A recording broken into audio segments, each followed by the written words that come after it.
سیدہ عائشہ صدیقہ کہتی ہیں زمانہ سو جاتا اور میرے رسول مصلی بچھا کے کھڑے ہو جاتے، او یار کھیتی باڑی کر کے نہیں، محنت مزدوری کر کے نہیں۔ جناب عائشہ کہتی ہیں میں یہ بھی دیکھتی کہ حضور ایک آیت شروع کرتے تو ساری رات اسی کو پڑھتے، اور میری نظر جاتی تو قدم مبارک پہ ورم آ جاتا۔ یار نماز پڑھ کے اتنی مشقت کر کے اتنی جد و جہد کر کے ورم آ گیا، یا رسول اللہ اتنی محنت کیوں کرتے ہو؟ فرمایا افلا اکون عبدا شکورا، کیا میں اپنے رب کا شکر گزار بندہ نہ بنوں؟ صحابہ کا ذوق عبادتوں کا، ریاضتوں کا، تلاوتوں کا، طبیعت ہے ان کی، وہ ایک دوسرے کو، حضرت مولا علی شیر خدا کرم اللہ تعالی وجہہ الکریم کے زمانے میں روم کے بادشاہ نے کہا یار یہ مسلمانوں کا پتہ تو کرو، یہ آخر کیوں اتنے زیادہ مجاہد ہیں؟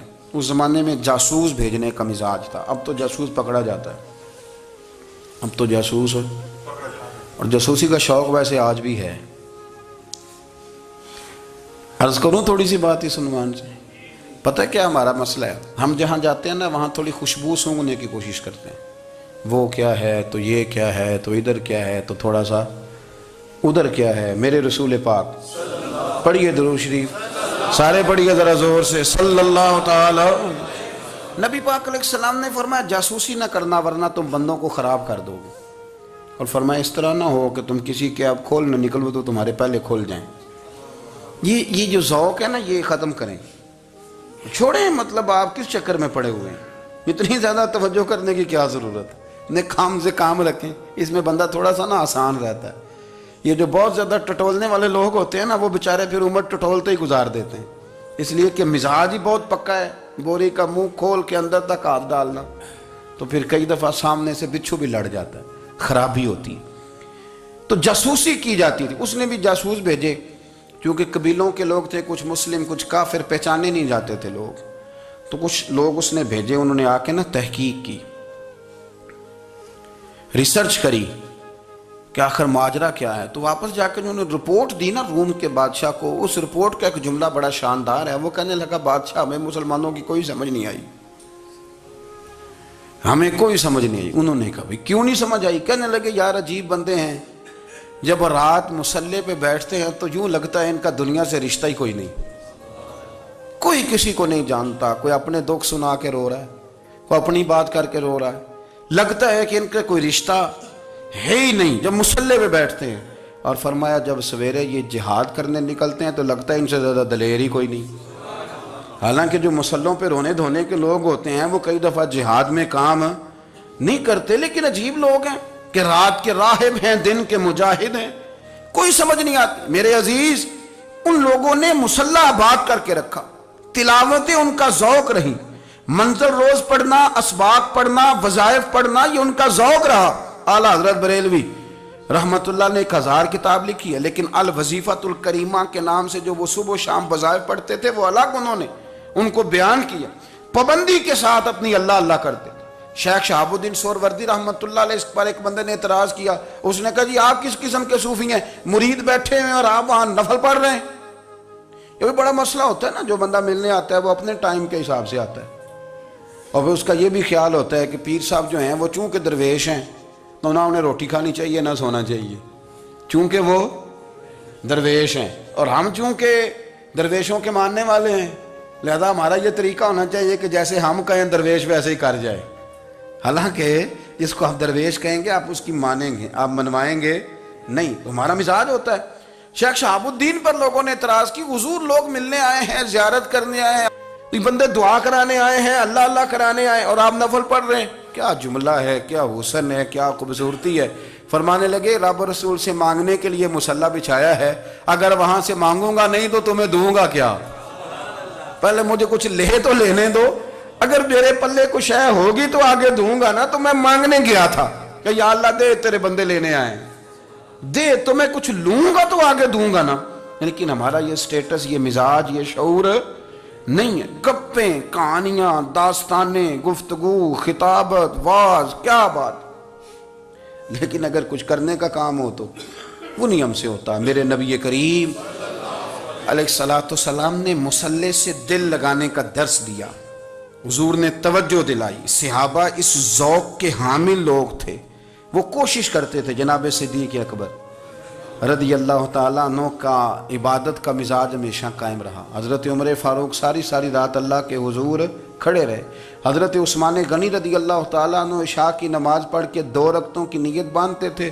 15 سپارے پہلی رکعت میں پڑھ دیتے تھے اور 15 سپارے قرآن مجید کے دوسری رکعت میں پڑھ دیتے تھے. آپ نے نا حضرت عمر فاروق کے وصال کے بعد ان کی ایک بیوہ سے نکاح کیا. حضرت عثمان غنی نے نکاح کیا. وہ خاتون آپ کے نکاح میں آئیں تو عرض کرنے لگیں امیر المومنین میرے لیے اعزاز تو بہت ہے کہ میں امیر المومنین کی بیوہ تھی تو امیر المومنین کی منکوحہ ہو گئی ہوں، لیکن حضور نہ تو میں جوان ہوں کہ میرے اندر رغبت ہوتی اور نہ میں اب اس قابل ہوں کہ کوئی خدمت کر سکوں، میرے ساتھ نکاح کی وجہ کیا بنی؟ تو عثمان غنی رو پڑے.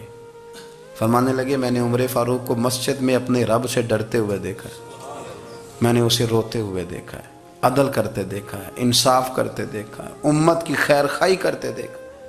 تمہارے ساتھ نکاح اس لیے کیا ہے کہ تم مجھے یہ بتاؤ کہ عمر فاروق گھر کے اندر اپنے رب کو کیسے راضی کرتے تھے، گھر کے اندر کیسے راضی کرتے تھے، وہ طریقے بتلاؤ، تم بتاتی جانا اور میں بھی اسی طرح گھر میں عبادت کروں.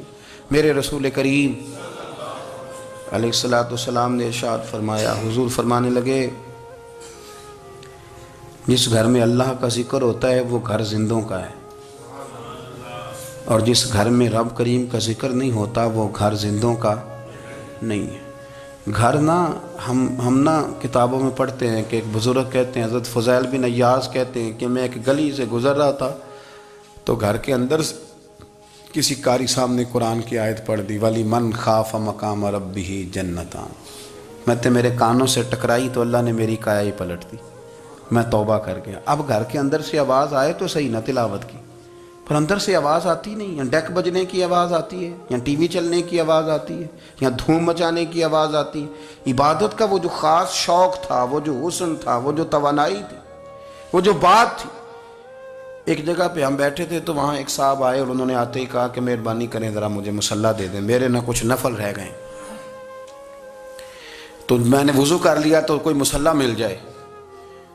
مصلی انہیں دے دیا گیا، وہ مصلی لے کے چلے گئے تو پیچھے ایک صاحب نے تبصرہ کیا، کہنے نے کتنا ریاکار بندہ ہے، لوگوں کو دکھا رہا ہے کہ میں نفل پڑھتا ہوں، ہے کوئی بات کرنے والی. میں نے اسے کہا تو مہربانی کرنا اس طرح کی ریاکاری تو بھی کر، پکڑ مصلی اور جا تو بھی تھوڑی ریاکاری کر کے آ، اٹھ ذرا شکر کر کوئی یہ ریاکار بھی ملا ہے، کوئی نفل پڑھ کے ریاکاری کر رہا ہے. اللہ کا میں کہتا ہوں کو پڑھے تو صحیح نہ، یا یہ کوئی دور ہے نفل پڑھنے کا؟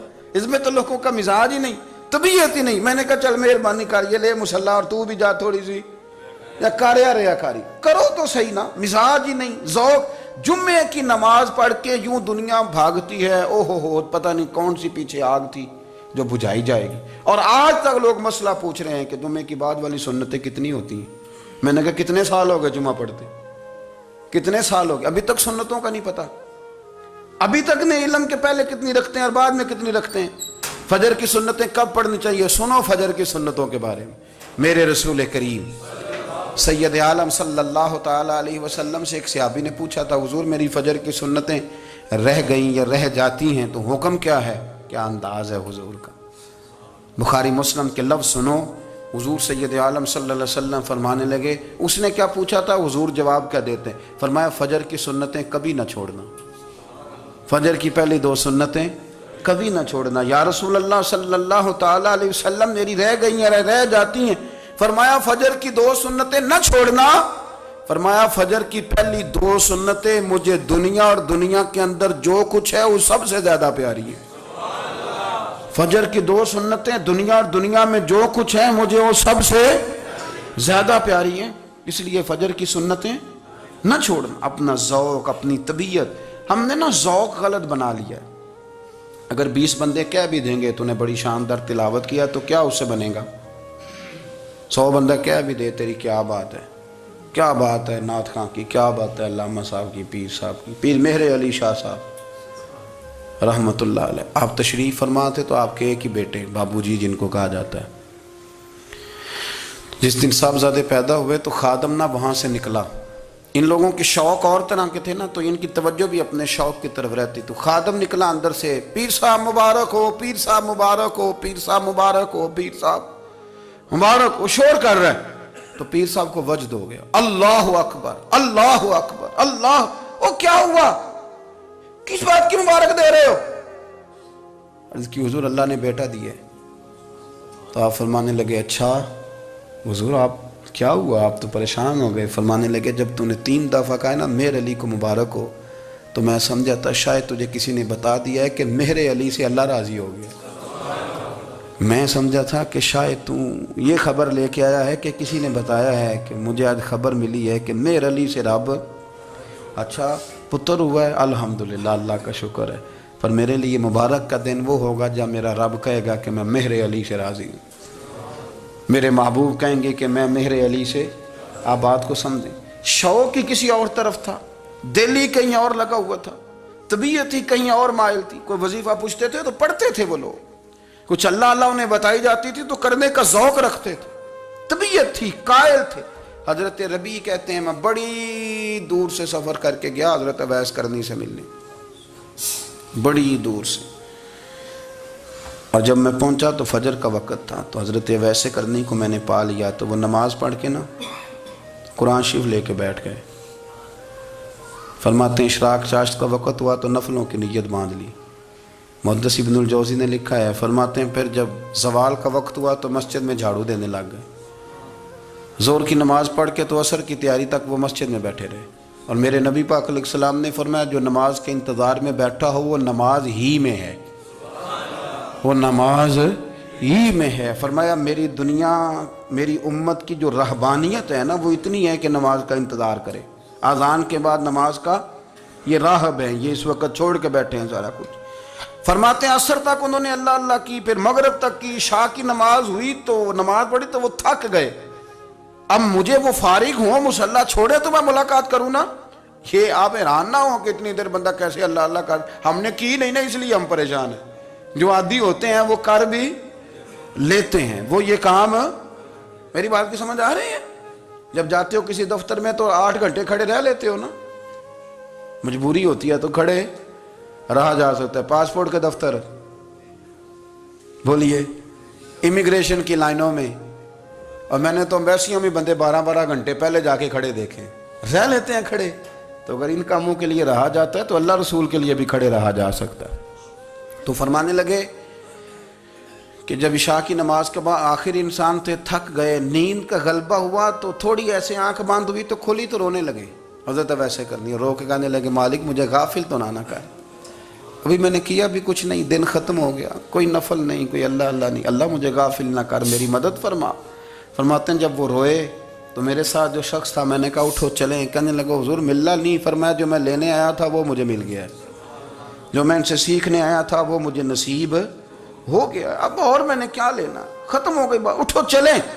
اللہ کے بندوں نے حضرت ربیعہ بن کعب اسلمی رضی اللہ تعالیٰ عنہ فرماتے ہیں، کہتے ہیں جب بنو قریظہ اور بنو نذیر یہودیوں کے ساتھ حضور علیہ السلام نے جنگ کا اعلان فرمایا تو وہ دشمن ہو گئے، ہمیں خطرہ تھا کہ وہ رات کو کہیں محبوب کو تکلیف نہ دیں، تو کچھ لوگ نا تلواریں لے کے نبی پاک کے دروازے پہ پہرے داری کرتے تھے۔ گن مین رکھنا حرام نہیں، اگر کسی کو واقعی خطرہ ہو تو اس کے لیے سنت بھی ہے۔ حضرت علی المرتضیٰ تلوار لے کے حضور کے گھر کا پہرا دیتے تھے۔ حضرت ربیعہ بن کعب اسلمی رضی اللہ تعالیٰ عنہ فرماتے ہیں کہ رات میری ڈیوٹی تھی کہ میں حضور کے گھر کا پہرا دوں گا، تو فرماتے ہیں میں باہر سن رہا تھا، ساری رات ہی میرے نبی پاک نے اللہ کی تسبیح پڑھی، ساری رات، کبھی تسبیح، کبھی تحلیل، کبھی تحمید، کبھی تکبیر، ساری رات۔ فرماتے ہیں ساری رات حضور پڑھتے رہے اور ساری رات ہی میں سنتا رہا، مجھے اونگ آ گئی، میری آنکھ لگ گئی، حضور ابھی پڑھ رہے تھے، میں تھک کے سو گیا، اور فرماتے ہیں جب میری آنکھ دوبارہ سے کھلی تو میرے کانوں میں پھر کوئی چیز گونجی، تو میں نے کان لگایا تو میرے حبیب ابھی بھی اللہ کو یاد کر رہے، ساری رات حضور رب کی عبادت کرتے۔ اسی لیے تو کہا یا ایھا المزمل قم اللیل الا قلیلا، حبیب ساری رات تو نہ جاگا کا، تھوڑا آرام بھی کر لیے گا۔ میرے بھائی اپنا مصلی، اپنی عبادات، اپنے وظائف، اللہ اللہ جو آپ نے کسی سے سیکھی ہے اس کو کبھی کمزور نہ ہونے دیں۔ شجرہ شریف جو کسی بزرگ سے آپ لے لیتے ہیں تو کیا رسم ہے کوئی؟ اس پہ کچھ لکھا ہوتا ہے، وہ پڑھنے کے لیے دیا جاتا ہے، اس پہ لکھا ہوتا ہے کہ یہ اللہ اللہ آپ نے کرنی ہے۔ ساری زندگی کسی اسکول میں داخل ہو گئے اور وہاں جا کے آپ نصاب ہی نہ پڑھیں، کتاب ہی نہ کھولیں تو پاس ہو جائیں گے؟ وہ کہتے ہیں میں 20 سال جاتا رہا ملا کچھ نہیں. تو آپ نے لیا کیا ہے؟ ایک اتنی سی کتاب تھی، اس کو تو کھول کے آپ دیکھ نہیں سکے، اس کے وظائف تک تو رسائی نہ ہوئی، اس لیے کہ اللہ اللہ کرنا مشکل ہے اور تصویر کھنچانا یہ آسان کام ہے. تو جو آسان ہے اس طرف ہماری توجہ لگی رہتی ہے اور جو مشکل ہے اس طرف ہم ذوق پیدا نہیں کرتے. یا ایھا الناس اعبدوا ربکم الذی خلقکم والذین من قبلکم لعلکم تتقون. اے لوگو اس رب کی عبادت کرو جس نے تمہیں پیدا کیا اور تم سے پہلوں کو پیدا کیا، اس لیے عبادت کرو کہ تم پرہیزگار ہو جاؤ گے. مالک سمجھنے کی توفیق عطا فرمائے.